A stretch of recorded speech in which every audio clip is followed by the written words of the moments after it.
un número importante de filósofos e historiadores acuerdan en señalar al siglo XVI como el momento del surgimiento de la ciencia moderna.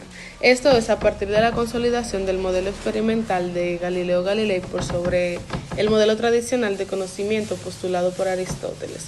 Sin embargo, para entender su desarrollo y actuales características, es preciso retrotraerse o devolverse a los siglos XII y XIII, que marcaron el ocaso de la Edad Media y la lenta pero progresiva constitución de la era moderna.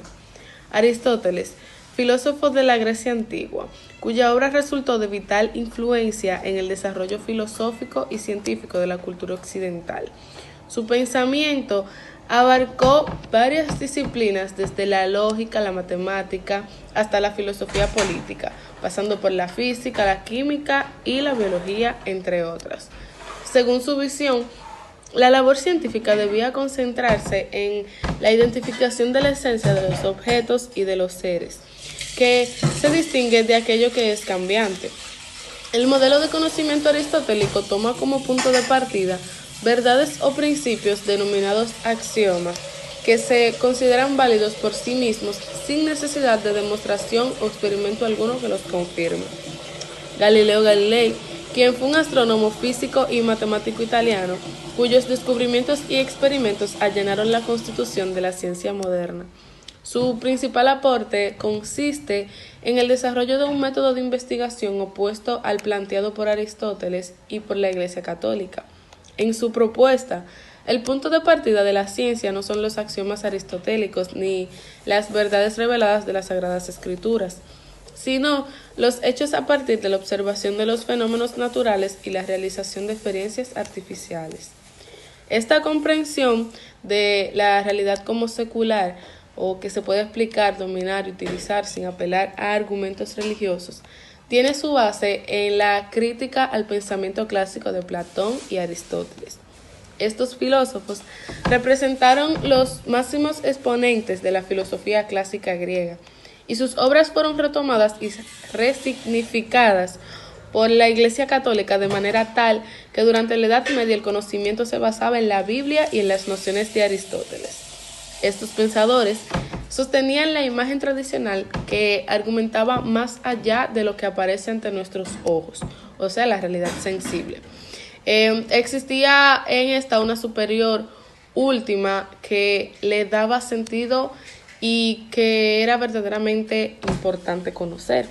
La filosofía clásica le negaba importancia a lo sensible y concebía que la única y verdadera realidad era la que correspondía al mundo de las ideas, de los conceptos, de las nociones puras, únicamente alcanzables mediante la mente, pero sin requerir la intervención de los sentidos.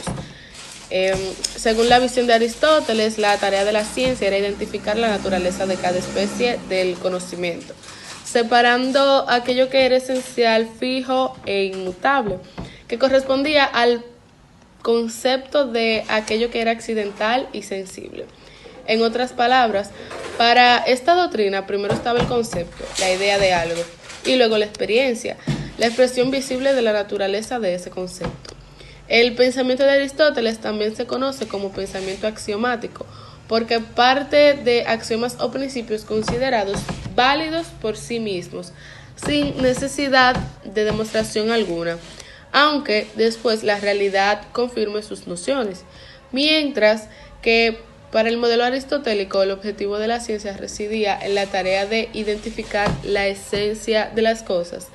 Para Galileo y para la visión que se convierte en estándar en los 3 siglos siguientes, la tarea era establecer las relaciones entre las propiedades de los objetos. Las propiedades de los objetos remiten a sus cualidades o particularidades, aquellas que les permiten cambiar de forma, de tamaño o de temperatura en caso de los objetos físicos, o influir en las actitudes o comportamientos en el caso de los sujetos que conforman una sociedad. Durante la era medieval, al ser humano se le había acostumbrado a vivir en ámbitos cerrados y reducidos, producto del estado generalizado de guerras, inseguridad y hambrunas. Es por ello que en aquel entonces la experiencia del mundo era muy reducida, y se denominaba misterio a todo lo que evadía esa microrealidad. Por el contrario, la burguesía nace precisamente de la ruptura de ese encerramiento. Esa expansión geográfica y política contribuye a formar una imagen del mundo radicalmente diferente. Lo diverso puede ser diferente y al mismo tiempo real. Entonces, cuando a partir de sus viajes y observaciones el ser humano contempló la diversidad de la naturaleza, empezó a elaborar el principio de que la naturaleza constituía un orden o un sistema. Este orden no era necesariamente sagrado, sino que se comporta de una manera que el ser humano puede entender con sus propios instrumentos y raciocinio a la interpretación divina. El secreto de esta convicción es que el ser humano ha descubierto que puede experimentar con la naturaleza.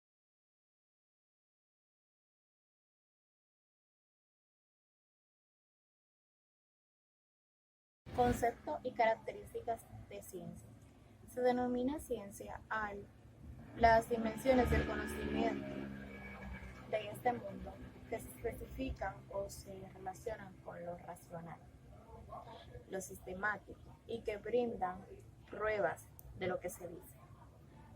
Por medio de la investigación científica, los seres humanos pueden llegar a la reconstrucción conceptual del mundo cada vez más amplio, profundo y exacto. Esto lo dijo Bunge en 1980. La ciencia también puede ser conocida como la acumulación de conocimiento. ¿Pero qué es conocer? Esto se puede definir centrándose en tres elementos muy importantes que le dan sentido a la ciencia, que son la creencia, la verdad y las pruebas. ¿Por qué estos tres elementos? Simple. Cuando un científico va a lanzar o está estudiando algo para lanzar una teoría o plantear algo de algo que se cree o algo que ya está, en primer lugar con sus creencias, él afirma con sus sentidos lo que él cree y lo que él siente a través de la teoría. En segundo lugar, con la verdad, él afirma la teoría. Y en tercer lugar, con las pruebas, que son los testimonios o las evidencias de la teoría, él da a conocer lo que él está afirmando o presentando en esa teoría. El conocimiento que proporciona la ciencia es metódico, porque la producción de saberes acerca de la realidad no se establece de cualquier manera o mediante criterios arbitrarios, sino que se formula mediante una serie de pasos científicos que deben cumplirse rigurosamente a la hora de presentar una teoría, es decir, una determinada idea o planteo sobre algo que ocurrió o ocurre en la realidad. Uno de los procedimientos consensuados en torno del carácter metódico de la ciencia resulta de la necesaria presentación pública de las pruebas o argumentos en favor de una determinada teoría. La ciencia se caracteriza por la producción de un saber racional y objetivo a partir de la generación de conceptos y categorías del pensamiento que se refieren a un fragmento o recorte de la realidad. Otras características del conocimiento científico es que es analítico y especializado. La búsqueda de la claridad y la precisión en la formulación de enunciados, la comunicación de resultados, el carácter metódico y sistemático de sus procedimientos, la autocorrección como mecanismo de progreso, la apertura constante hacia nuevos métodos de estudio y la incidencia en la vida práctica son características muy esenciales de la ciencia. Algunas de las áreas científicas más importantes que existen son historia, psicología y sociología de la ciencia, que estas se centran o se encargan del estudio de la ciencia como actividad social. En segundo lugar está la epistemología, que es el estudio de las condiciones de producción y validación del conocimiento científico. En tercer lugar está la metodología, que son estrategias desarrolladas por el investigador para la obtención y análisis de datos. Y en tercer lugar está la tecnología, que se centra en las aplicaciones y los adelantos o ideas científicas en la vida cotidiana.